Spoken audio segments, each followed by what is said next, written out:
I journaled consistently from pretty much junior high forward. You know, I'm not much for when creating art, but you know, complaining on a piece of paper, wow, great at that, great at it. I never wrote about anything good. I always wrote about shit that I was upset about, or that I was sad about, or that I was hurt about. Looking back over some of the stuff I wrote was so painful. And I brought all of these diary entries, and like an asshole, I started a fire on my wood balcony. I was really quite not sober when I did it. I'm a self-described goth girl when it comes to my high school poetry.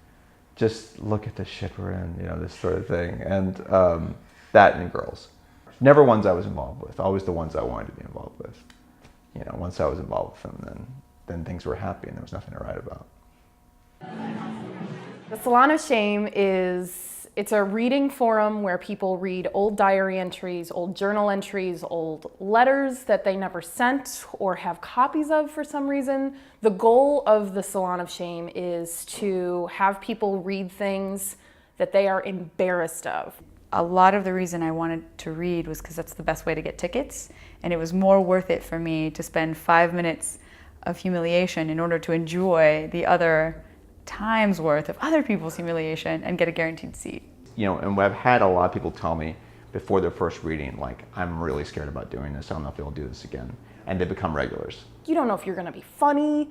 You don't know how awkward you're gonna feel. You don't know how embarrassing it's gonna be for you. As risk-taking goes, I would imagine that reading something like that feels like a huge risk. You know, when we're reading, readers, we, the group of readers, a lot of people try to read it with like some disdain to show that at least they've grown from these like puerile thoughts. But the sign language interpreters never read it like that. They are in it. All those things that I'm thinking that are so serious and important, they are reflecting that like completely overblown sense of drama.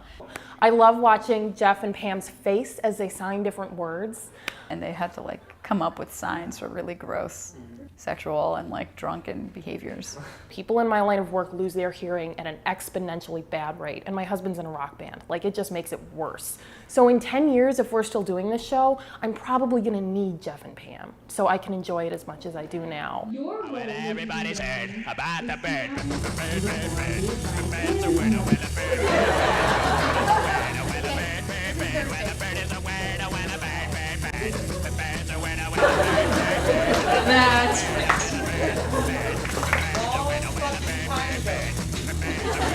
That photo was taken the day that I peaked. And it's then that I say to myself, where have you been? I had no idea back then in junior high, when I was writing about what an awful relationship I was having or whatever, that I'd be doing this now. You'd be surprised what you may have written down, you know, notes and stuff. This is taking something that they were really embarrassed about and making something positive out of it. It's like climbing into somebody's womb in a way and, you know, saying, here is some of the dumbest shit I have ever done in my life. Love me for it. And they get love. Everybody who comes to Salon of Shame is like, I should be keeping a journal. I could be hilarious. And because I kept writing and I won't stop writing really awful things, I will never run out of material. I'll keep producing awful stuff to read.